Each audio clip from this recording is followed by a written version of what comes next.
사무엘하 10장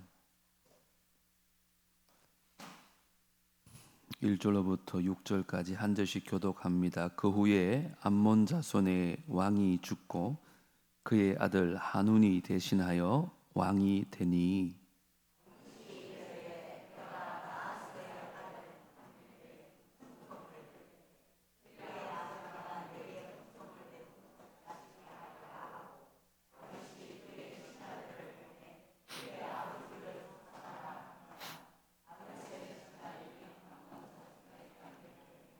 암몬 자손의 관리들이 그들의 주 하눈에게 말하되 왕은 다윗이 조객을 당신에게 보낸 것이 왕의 아버지를 공경함인 줄로 여기시나이까? 다윗이 그의 신하들을 당신에게 보내 이 성을 엿보고 탐지하여 함락시키고자 함이 아니니까 하니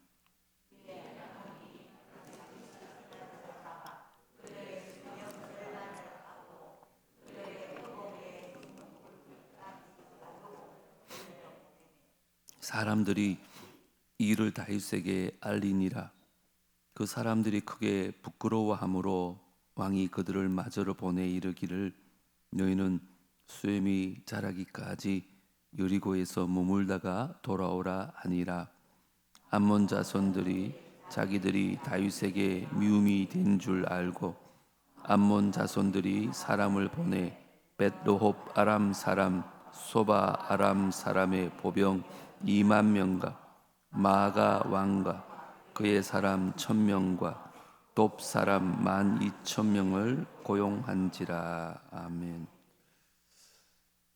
여러분을 살면서 가장 힘든 때가 언제였습니까? 가만히 생각해 보면 몸이 고된 것은 며칠 쉬면 낫기도 하고 또 돈이 떨어지면 조금 아끼면서 살 수 있습니다. 근데 정말 견디기 힘든 것은 내 진심이 오해를 받을 때가 아닐까 이런 생각을 해봅니다. 나는 선한 의도를 가지고 호의를 베풀었는데 상대방이 그것을 비꼬아 듣거나 아니면 오히려 공격할 때 우리는 마음에 깊은 상처를 받게 됩니다. 오늘 본문에도 선한 호의를 악으로 갚아버린 엄청난 비극의 얘기가 등장합니다. 다윗은 암몬 왕이 죽자 그의 아들 하눈에게 조문객들을 보냅니다. 이것은 다윗의 참 순수한 위로와 은총의 표현이었는데 이 하눈은 이 은총을 오해하고는 조롱하고 결국 돌이킬 수 없는 큰 전쟁이 일어나게 됩니다. 저는 이 말씀을 통해서 우리가 하나님과 이웃의 은총을 어떻게 받아들여야 되고 또 그 관계 속에서 일어나는 어려움들을 어떻게 헤쳐나가야 할지 깨닫는 시간이 좀 되어졌으면 좋겠습니다.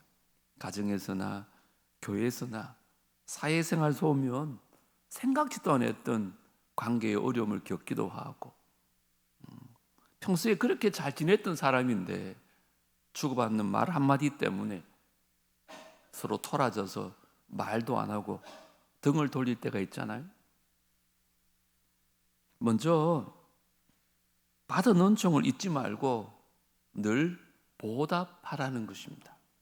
다시 말하면 받은 은혜를 좀 기억하고 그 은혜를 보답하는 삶을 살라는 것입니다. 우리 1절, 2절 제가 다시 한번 읽어드릴 테니까 잘 보십시오. 그 후에 암몬 자손의 왕이 죽었습니다. 그리고 그의 아들 하눈이 대신해서 왕이 됩니다. 그때 다윗이 내가 하나스의 아들 하눈에게 은총을 베풀되 무엇 때문에? 그의 아버지가 내게 은총을 베푼 것 같이 하리라 하고는 다시 그 신하들을 보냅니다. 그리고는 그의 아버지를 조문하라, 조상하라고 말합니다. 그리고 다윗의 신하들이 이제 암몬 자손의 땅에 이르게 됩니다. 다윗은 지금 이스라엘의 왕으로서 최고의 전성기를 누리고 있습니다. 전쟁마다 승리해서 주변 나라들을 다 정복했고 영토들은 크게 확장되어졌고 지금 강력한 왕국을 건설해 나가고 있었습니다. 한편 암몬의 나하스 왕은 이제 죽고는 아들 하논이 왕위를 계승하는 참 불안정한 시기였습니다. 정치적으로 보면 다윗이 굳이 이방 나라 암몬의 새 왕에게 고개 숙일 필요가 없었습니다. 오히려 이 기회에 암몬을 공격하거나 굴복시킬 수도 있었습니다. 그런데 다윗은 은총을 베풀기로 결심을 합니다. 2절에 보면 다윗이 내가 나하스의 아들 하눈에게 은총을 베풀겠다 이렇게 말했는데 여기 은총은 히브리어로 헤세드라고 합니다. 들어보셨죠? 이 헤세드는 그냥 단순한 친절이나 호의를 넘어서서 언약에 기초한 변함없는 사랑을 이야기하는 단어입니다. 하나님께서 이스라엘 백성들에게 보여주신 바로 그 사랑, 그 인자함을 이야기하는 단어가 헤세드입니다. 그런데 왜 다윗은 하눈에게 이 헤세드를 베풉니까? 2절 후반절에 보면 그의 아버지가 내게 은총을 베푼 것 같이라고 합니다. 여러분, 성경에 보면 나하스가 다윗에게 어떤 은혜를 베풀었는지는 구체적으로 기록하지 않습니다. 그런데 다윗은 분명히 그 은혜를 기억하고 있었던 것 같습니다. 여러분, 중요한 것은 도움의 크기가 아니라 은혜를 기억하는 다윗의 마음입니다. 다윗은 이 은혜를 잊지 않고 있었다는 것입니다. 생각해 보십시오. 이제 자신이 왕이 되었습니다. 힘이 생겼습니다. 그때 옛날 자신에게 베풀어졌던 그 작은 호의를 기억하고 그것을 갚으려고 했다는 것입니다. 이것이 다윗이 하나님 마음에 합한 사람이었다는 소중한 이유 중에 한 개가 아닌가. 다윗은 그런 사람이었습니다. 지난 금요일날 보았던 9장의 느비보셋 이야기 기억하시죠? 다윗은 그 요나단과 맺은 언약을 기억하고 그의 아들 머비보셋에게 은혜를 베풀었잖아요. 그런데 10장에 넘어와서 이제 또 암몬 왕 나하스와의 은혜를 받았던 것을 기억하면서 그의 아들 하눈에게 은혜를 베풀려고 하고 있는 것입니다. 보십시오. 다윗은 받은 은혜에 감사할 줄 알았고 또 그것을 갚으려는 마음을 가진 사람이었습니다. 여러분 어떻습니까? 여러분 살면서 정말 고맙게 생각하는 은인이라고 할 수 있는 그런 사람들이 있지 않습니까?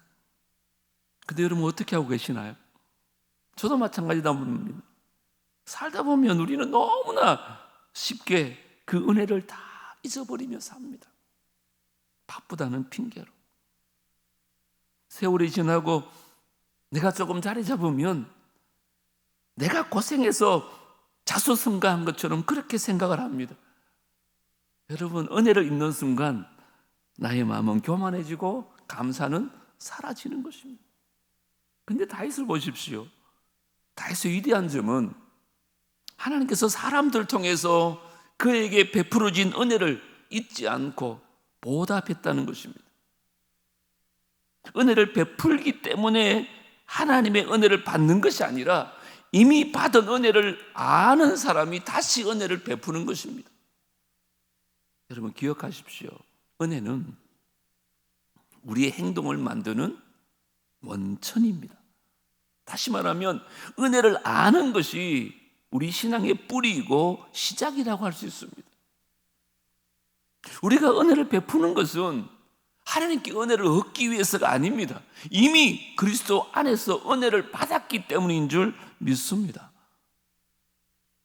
하나님께 받은 구원의 은혜는 물론이고 사람들에게 받은 작은 은혜도 기억하는 저와 여러분 되어지기를 주 이름으로 축복합니다. 은혜를 아는 사람은요, 오해를 만나도 은혜의 방식으로 반응합니다. 보세요. 오해는 전쟁을 만들지만 은혜는 뭘 만들어요? 화평을 만듭니다. 두 번째, 악한 조언을 여러분들이 지혜롭게 잘 분별해야 됩니다.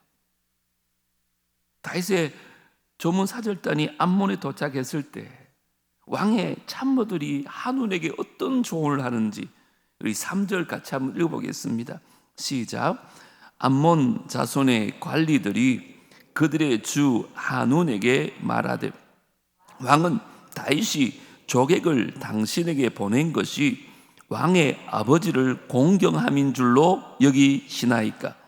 다윗이 그의 신하들을 당신에게 보내 이 성을 엿보고 탐지하여 함락시키고자 함이 아니니까 하니. 이 관리들, 즉 한온의 참모들이 그 다윗의 순수한 의도를 완전히 왜곡시켜버립니다. 왕이시여, 속지 마세요. 다윗의 신하들이 당신의 아버지를 조문하러 온 것 아닙니다. 지금 이 성을 정탐하려고 첩자를 보낸 것입니다. 그렇게 얘기합니다. 다윗의 진심을 왜곡하는 참 악한 모습이었습니다. 우리 주변에도 그런 사람들이 있잖아요, 그죠? 꼭 색안경을 끼고 보는 사람이 있습니다. 뭔가 의도가 있겠지. 이 관리들은 삐뚤어진 안경을 쓰고 있으니까 그들의 눈에는 순수한 호의가 보이지 아니하고 다윗의 선한 의도가 마치 스파이 작전하는 것처럼 그렇게 보였던 것입니다. 근데 제가 보기에 더 안타까운 것은 왕의 태도였습니다. 그런 약한 조언을 분별하지 못하고 그대로 받아들입니다. 이게 안타까운 거예요. 여러분, 9장의 느비보셋은 다윗이 무서워하지 말라, 내가 반드시 내 아버지 요나단으로 말미암아 네게 은총을 베풀리라 그렇게 했을 때 느비보셋은 그 말을 믿음으로 받아들입니다.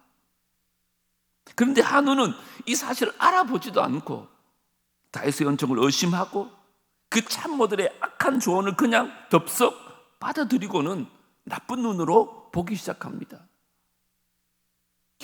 결과 하늘이 얼마나 끔찍한 짓을 하는지 모릅니다. 우리 4절 같이 읽겠습니다. 시작. 이에 한운이 다윗의 신하들을 잡아 그들의 수염 절반을 깎고 그들의 의복의 중돌볼기까지 자르고 돌려보내매. 한운은요, 다윗의 신하들에게 씻을 수 없는 모욕을 준 것입니다. 우리나라 옛날에도 그랬지만 고대 건동 문화에서 남자들의 수염은 남자의 명예와 권위를 상징했습니다. 다시 말하면 수염을 깎는다는 것은 그 사람을 모욕하고 수치스럽게 만드는 행위였는데 한우는 그들의 수염을 절반만 잘랐다 그러죠. 여기 절반만 자른 것은 길이, 위 아래 길이의 절반을 자른 게 아니에요. 좌우의 반쪽만 잘랐다는 거예요. 그냥 광대처럼 우스꽝스럽게 만들어서 그들을 조롱한 거죠. 옷을 잘라서 하체가 드러나게 한 건 역시 그들의 인격과 명예를 짓밟는 수치였습니다.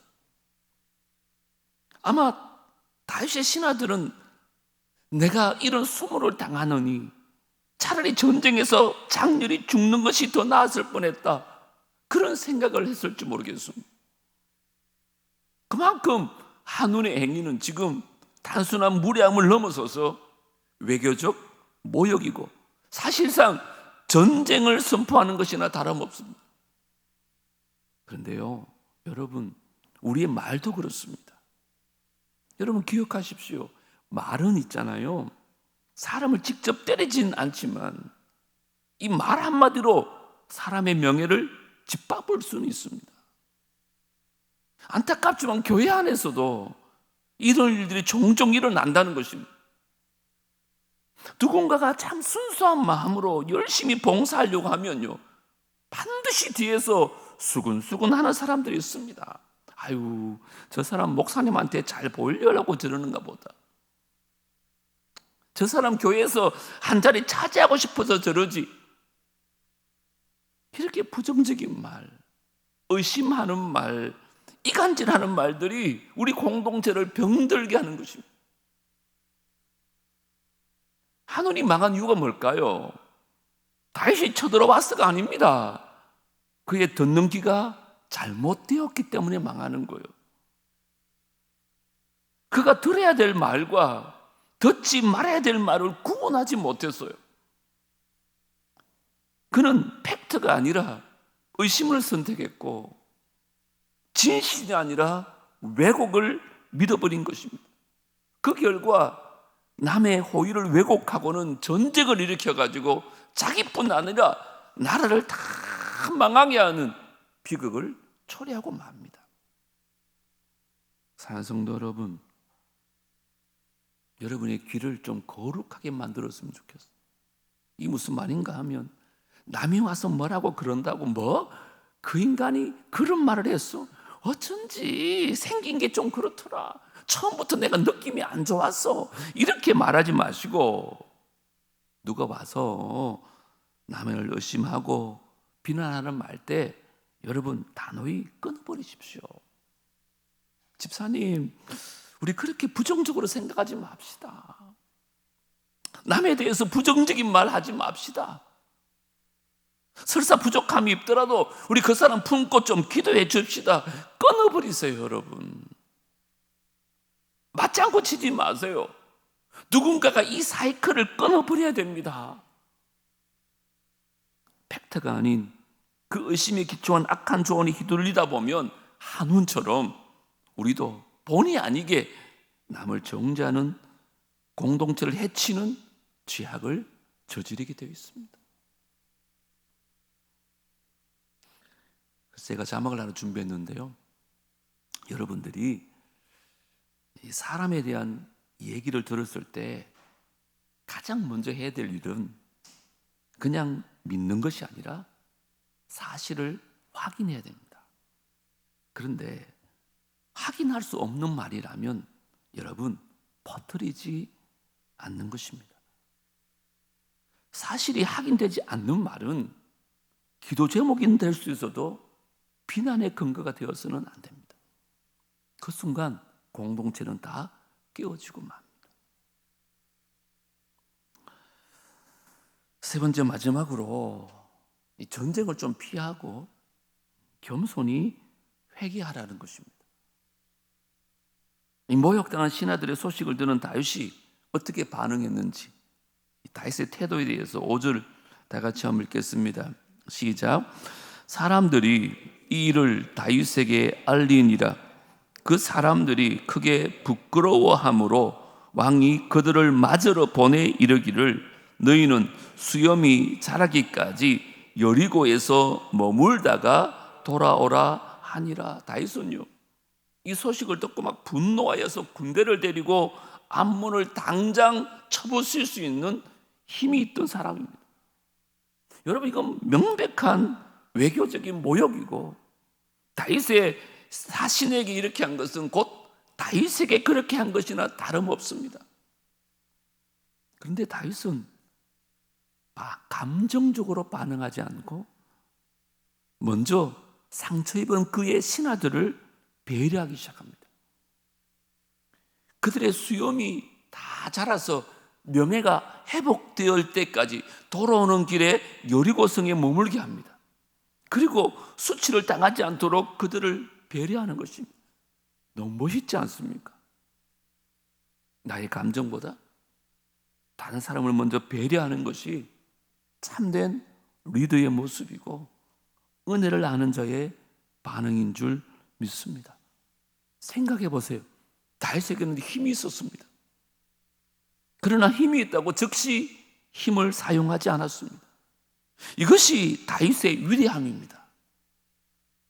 힘이 없는 사람이 참는 것은 어쩔 수 없는 것이죠. 하지만 힘이 있는 사람이 자기 감정을 절제하는 것이 은혜인 줄 믿습니다. 저는 여러분들이 그런 사람 되었으면 좋겠어요. 무슨 말 한마디 들었다고 버럭버럭 화를 내고, 한운과 암몬 자손들의 반응을 보십시오.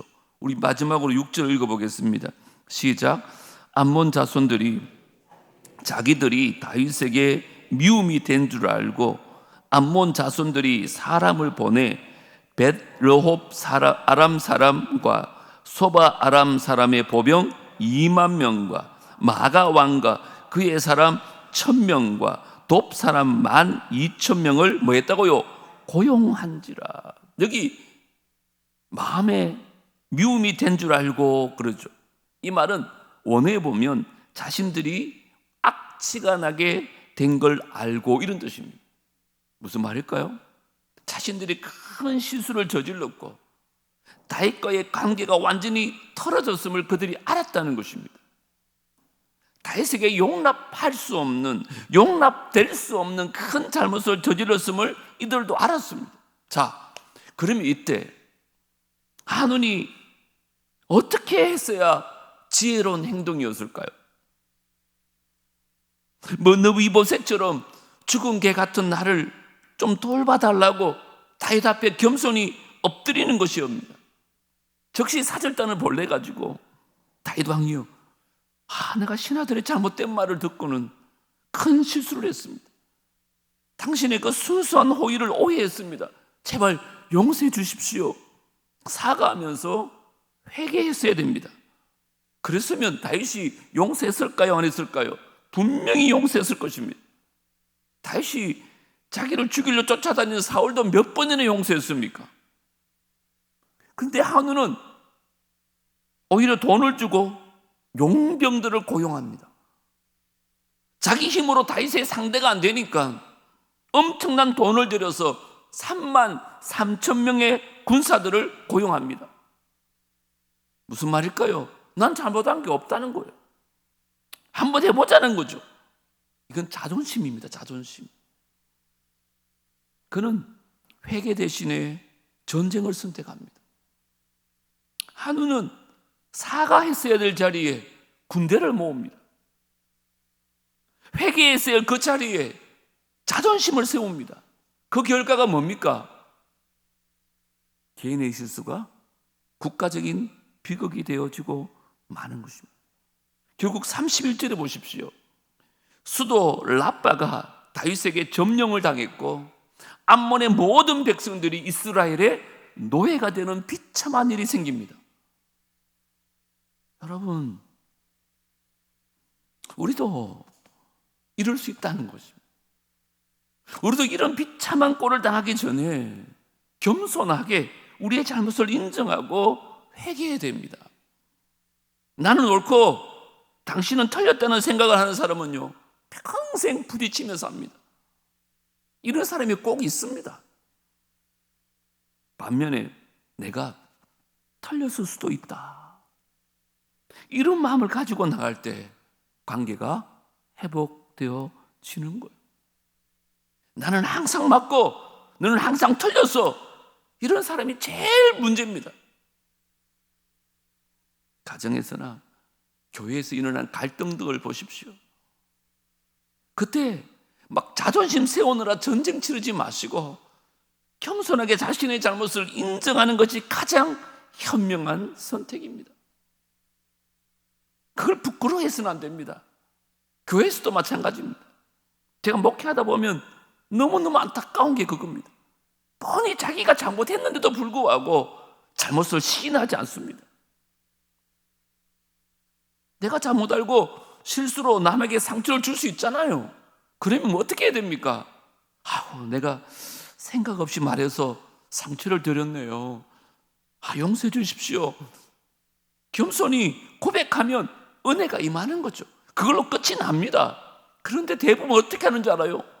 방어하려다가 거짓말하고 자기 편 만들려고 다른 사람들에게 자기 입장만 내세우고 설명하고 다니면요, 결국 공동체는 편이 갈리해지고 깨어지는 아픔을 겪게 된다는 것입니다.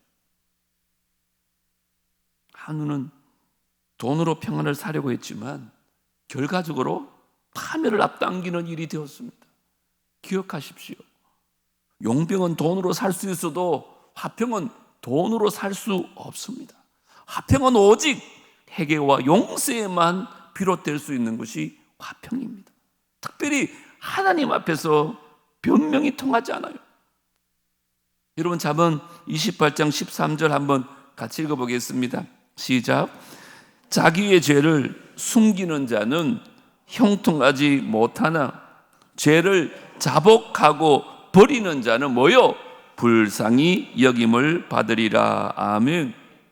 우리가 죄를 지을 수 있죠. 우리가 죄를 짓고 하나님 앞에서 내가 미움이 된 줄 알았을 때, 즉 성령이 내 죄를 깨닫게 하실 때 제발 인간적인 방법으로 해결하려고 하지 말라는 거예요. 그때 용병을 사지 마세요. 변명거리를 찾지 마세요. 그저 십자가 앞에 나가는 것입니다. 그냥 무릎 꿇고 내 죄를 용서를 해달라고, 내가 잘못한 형제 자매들에게 가서 진심으로 사과하고, 여러분 그냥 머비보셋처럼 납작하게 엎드릴 때 우리에게 은혜가 임할 줄 믿습니다. 제발 한운처럼 고개 쳐들고 대항하다가 남는 건요, 전쟁의 상처뿐입니다. 회개가 가장 빠른 회복의 길인 줄 믿습니다. 사랑하는 성도 여러분, 저는 본문을 보면서 저 모습을 돌아봤습니다. 여러분도 마찬가지 아닙니까? 하나님 앞에서 우리가 한운보다 나을 게 뭐가 있겠습니까? 우리는 하나님의 은혜를 거절했고 하나님의 사랑을 의심했고 심지어 하나님을 떠났잖아요. 근데 하나님께서는 우리에게 심판의 군대를 보내신 것이 아니라 하목의 아들을 보내주신 것입니다. 한우는 은혜를 오해하고 전쟁을 준비했습니다. 근데 우리 하나님께서는 하목을 준비하셨습니다. 본문에 다윗의 신하들이 수치를 당한 모습을 보면서 우리는 장차 오실 예수 그리스도의 고난을 떠오르게 합니다. 이사야서에 그대로 나옵니다. 50장 6절에 뭐라 그럽니까? 나를 때리는 자들에게 내 등을 맡기며 나의 수염을 뽑는 자들에게 나의 뺨을 맡기며 모욕과 침뱉음을 당하여도 내 얼굴을 뭐요?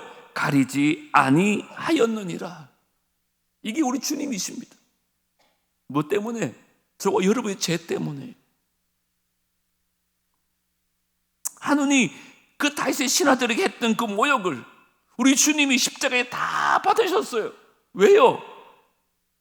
우리의 수치를 가려주시려고, 우리를 하나님과 화목케 하시려고 그 수모를 다 당하신 거예요. 이게 복음이고 이게 하나님의 은혜인 줄 믿습니다. 그래서 에베소서는 이렇게 말합니다. 이제는 전에 멀리 있던 너희가 그리스도 예수 안에서 그리스도의 피로 가까워졌느니라. 그는 우리의 화평이신지라. 둘로 하나를 만드사 원수된 것 곧 중간에 막힌 담을 뭐로? 자기 육체로 하셨습니다. 그리스도의 피로 모든 죄를 용서받은 저와 여러분들이 어찌 형제의 작은 실수도 용납하지 못하고 오해하고 미워하고 전쟁을 벌일 수 있느냐는 거예요. 이제 우리 태도가 바뀌어야 됩니다. 예수 10년, 20년 믿고 중직자가 되고 목사가 돼도 한눈에 의심의 눈으로 바라본다면 우리는 아직까지 믿음의 걸음마도 못하는 사람입니다. 너비 모세스의 겸손을 배웁니다.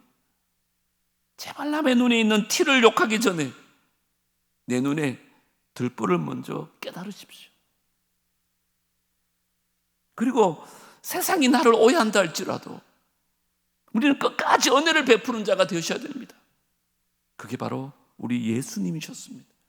생각해보세요. 예수님이 이 땅에 오셨는데 사람 막 대적하고 침뱉잖아요. 그때 우리처럼 열받아가지고 소위 막 뚜껑이 열려가지고 나 이 못해먹겠어 이러면 어떻게 되겠어요?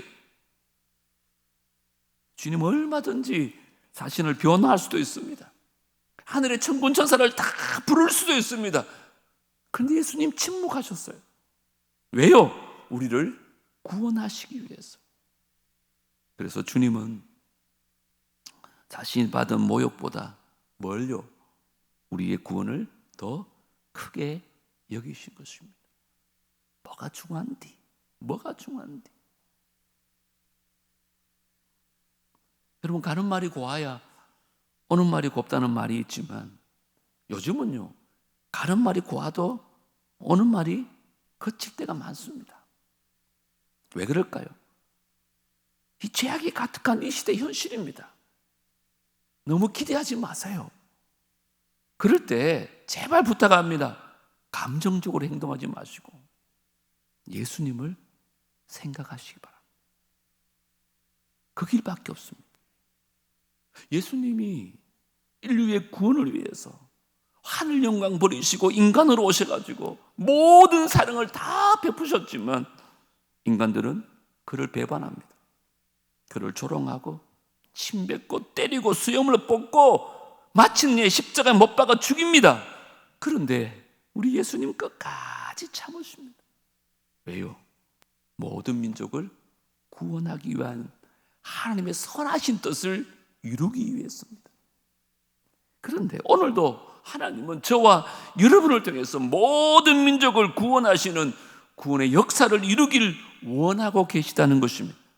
그런데 사탄 마귀가 가만히 있겠습니까? 어떻게 하든지 우리를 그냥 놔두지 않습니다. 사람들에게 시험을 걸고 내 주변 사람들을 통해서 나에게 막 돌을 던지게 만들고, 그때 우리는 배후의 역사하는 마귀랑 싸우는 것이 아니라 그 사람을 보고 그 사람을 미워하고 그 사람과 싸우는 거예요. 결국 하나님은 온데간데 없고 뒷전에 다 밀려가지고 누구 좋은 꼴입니까? 사탄 마귀만 좋아하게 만드는 거죠. 그러므로 정말 하나님 영광을 위해서, 하나님 뜻을 이루기 위해서 누가 나를 모욕해도 우리는 끝까지 누구를? 예수님을 따라가야 합니다. 그분을 바라보고 그분의 은혜를 기억하고 그 은혜를 남들에게 나누면서 보답하는 삶을 살아야 돼요. 악한 조언에 휘둘려서 남을 정죄하는 죄를 짓지 않도록 여러분 조심하십시오. 그리고 혹 넘어졌을 때 주저하지 마시고 하나님 앞에 나아가서 십자가 앞에 달려가서 회개하고 또 형제 자매들에게 용서를 구함으로 말미암아 교회의 하나됨을 지키고 하나님 나라를 굳건하게 세워갈 수 있는 우리 모두가 되어지기를 주님으로 축복합니다. 오늘 세 가지 꼭 기억하면 좋겠어요. 내가 받은 은총을 잊지 마시고 꼭 보답하며 사십시오. 배은망덕한 사람 되지 마세요. 두 번째, 누가 나쁜 말 하면 그걸 좀 분별하십시오. 지혜롭게. 그냥 무조건 다 받아들이지 마시고 확인하세요. 확인하지 않은 말은 퍼뜨리지 마세요. 기도 제목은 될지 몰라도 퍼뜨리면 안 돼요. 그리고 마지막, 어떤 일이 있어도 전쟁을 피하십시오. 싸우려고 하지 마세요. 그냥 주님 앞에 나가서 겸손하게 회개하십시오.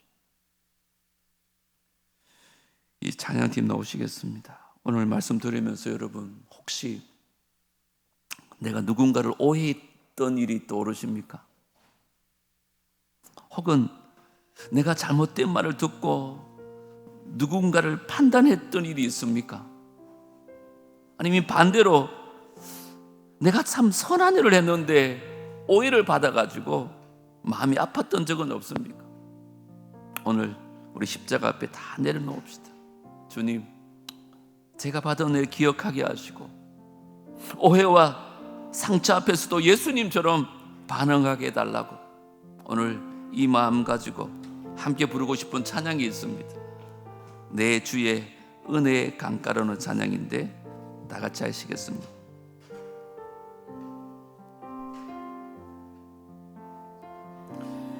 내 주의 은혜 강가로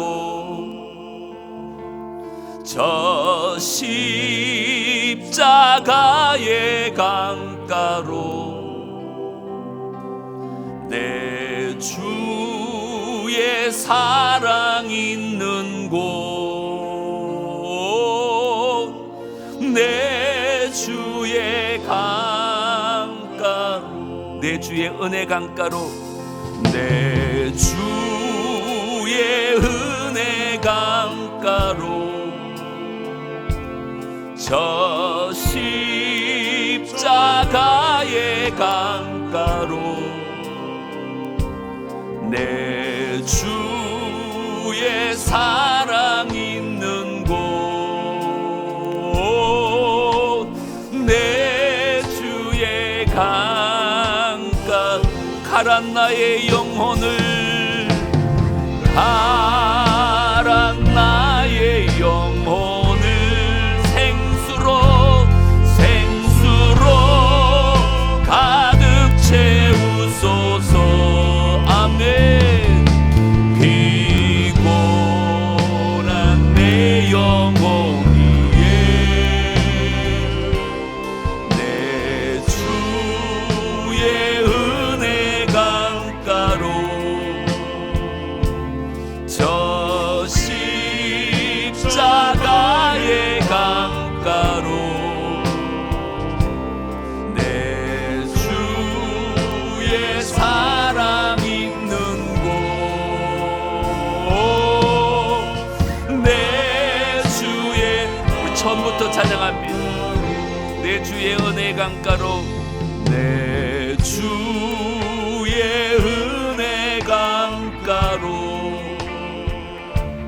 저 십자가의 강가로, 내 주의 사랑 있는 곳, 내 주의 강가. 다시 한번 내 주의 은혜 강가로, 저 십자가의 강가로, 내 주의 사랑 있는 곳, 내 주의 강가. 가란 나의 영혼을, 가란 나의 영혼을 생수로 가득 채우소서. 피곤한 나의 내 주의 은혜 강가로, 저 십자가의 강가로, 내 주의 사랑 있는 곳, 내 주의 강.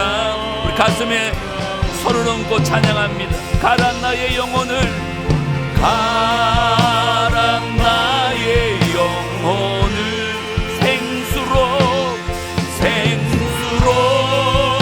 가득 채우소서. 피곤한 내 영혼 위에 내 주의 은혜 강가로, 저 십자가의 강가로, 내 주의 사랑 있는 곳, 내 주의 강가로, 내 주의 강가로, 내 주의 강가, 내 주의 강가로, 내 주의 강가로.